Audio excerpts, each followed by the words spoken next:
दोस्तों, आज मैं आपको एक ऐसी रात की कहानी सुनाऊंगा जो मेरे कज़न राहुल ने अपनी पूरी जिंदगी में कभी नहीं भुलाई।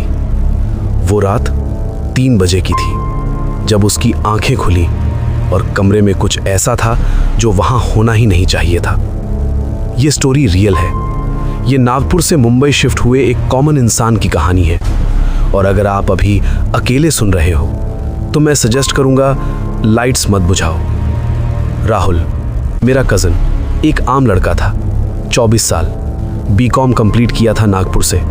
एक छोटी सी प्राइवेट कंपनी में जॉब लगी थी मुंबई में, डेटा एंट्री, थोड़ा अकाउंटिंग, सैलरी 18,000 रुपये। शहर में नया, पॉकेट में थोड़ा, दिमाग में बहुत सारे सपने।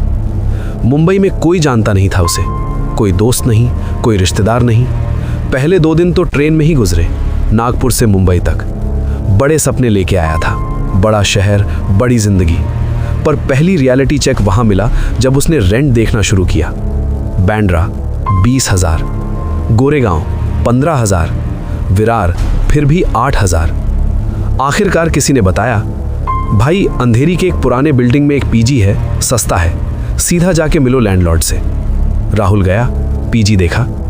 3 मंजिल पुरानी बिल्डिंग, सीढ़ी की रेलिंग हिलती थी, दीवारों पर पुराने पेंट की पट्टियां, एक छोटा सा कमरा, सिंगल बेड, एक टेबल, एक खिड़की जो हाफ खुलती थी। पर किराया सिर्फ 4,500 रुपये महीने का। राहुल ने हाँ बोल दिया। यही तो मुंबई है, एडजस्ट करो या घर वापस जाओ। पहला हफ्ते गुजरा नॉर्मल, ऑफिस, पीजी, खाना, नींद, साइकिल चलता रहा। पर 8वें दिन से कुछ बदला। राहुल खुद एक्सप्लेन नहीं कर पाता, पर वो कहता है एक फीलिंग आने लगी थी।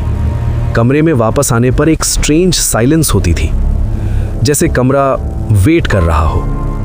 उसने इग्नोर किया, था तो नया, नर्वस होगा। 8वें दिन रात राहुल ऑफिस से थका हुआ आया। 10 बजे खाना खाया, 11 बजे फोन नीचे रख के सो गया। 3 बजे आंखें खुल गईं। अचानक, बिना किसी रीजन के, कमरा पूरा अंधेरा था। पर एक चीज थी जो नॉर्मल नहीं थी। एक स्मेल, पुरानी, बासी, जैसे काफी सालों से बंद एक संदूक खोली हो। जैसे वो स्मेल जब किसी पुरानी हवेली का दरवाजा पहली बार खुलता है, उस दबी हुई हवा की तरह। राहुल ने सोचा शायद कोई नीचे वाला घर कुछ पका रहा है रात को 3 बजे। नहीं, पॉसिबल नहीं था। उसने फोन उठाया टाइम देखने के लिए, 3:17। तभी उसके पैरों के पास से एक आवाज आई, धीमी, घिसटती हुई, जैसे कुछ जमीन पर खिसर रहा हो। राहुल का दिल रुक गया। उसने सोचा बिल्ली होगी या चूहा, यही सब होता है पुरानी बिल्डिंग्स में। पर उसकी आंखें एडजस्ट हुई अंधेरे में और उसने देखा कमरे में कोई जानवर नहीं था, कुछ नहीं था, सिर्फ वो स्मेल जो अब थोड़ी और तेजी हो गई थी। राहुल धीरे से बेड से बाहर आया, पैर जमीन पर रखे, ठंडे थे, अनयूजुअली ठंडे। उसने टेबल लैंप ऑन किया। कमरे में कुछ नहीं था। बेड, टेबल, अलमारी, खिड़की, नॉर्मल, सब नॉर्मल। पर फिर उसकी नजर गई एक कॉर्नर की तरफ जो नॉर्मली अंधेरा रहता था, और वहां एक कुर्सी थी, एक पुरानी लकड़ी की कुर्सी। राहुल रुक गया, क्योंकि वो कुर्सी पहले वहां नहीं थी। उस दिन सुबह वो कुर्सी वहां नहीं थी, कल रात वहां नहीं थी, अभी वो वहां थी। और उस कुर्सी पर एक कपड़े का टुकड़ा पड़ा था, पुरानी साड़ी का, मरून और सोने के रंग की, काफी सालों पुरानी, पर कपड़ा सीधा था, जैसे अभी अभी वहां रख गया हो किसी ने। राहुल का गला सूख गया, हाथ कांप रहे थे। उसने वो टुकड़ा छुआ, ठंडा था, जितना ठंडा उस रात का पूरा कमरा था। उस रात राहुल सो नहीं सका, लाइट्स ऑन रहीं सारी रात। सुबह जैसे ही हल्की रोशनी आई, राहुल सीधा लैंडलॉर्ड के पास गया। कहा, भाई एक पुरानी कुर्सी है मेरे कमरे में और एक साड़ी का टुकड़ा। लैंडलॉर्ड का नाम था प्रधान काका, 60 साल से ऊपर के, काम आदमी, दुनिया देखे हुए। पर राहुल ने जब ये बोला तो प्रधान काका का चेहरा एक पल के लिए फ्रीज हो गया।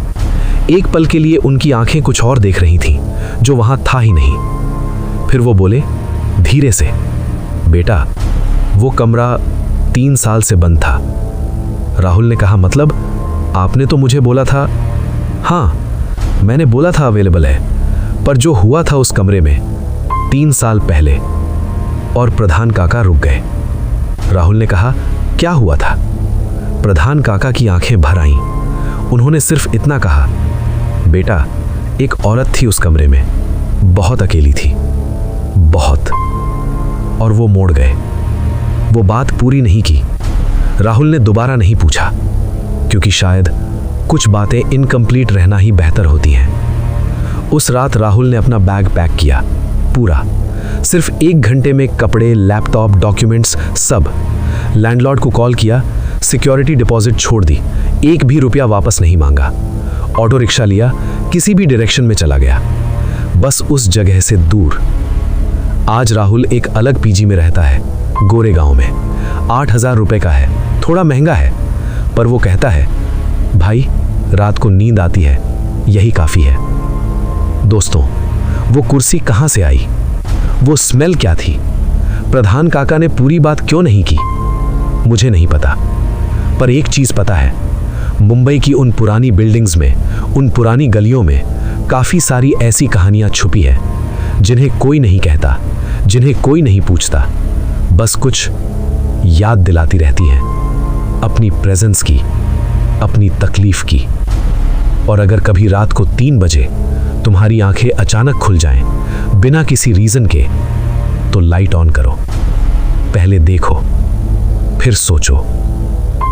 लाइक करो अगर ये कहानी तुम्हारे अंदर छुप गई। कमेंट में बताओ तुम्हारा सबसे बड़ा स्कैरी एक्सपीरियंस क्या था। सब्सक्राइब करो, हर रात एक नई कहानी, रियल, ग्रिपिंग, सच्ची। मैं हूं आपका होस्ट, और ये था 3 बजे की कुर्सी।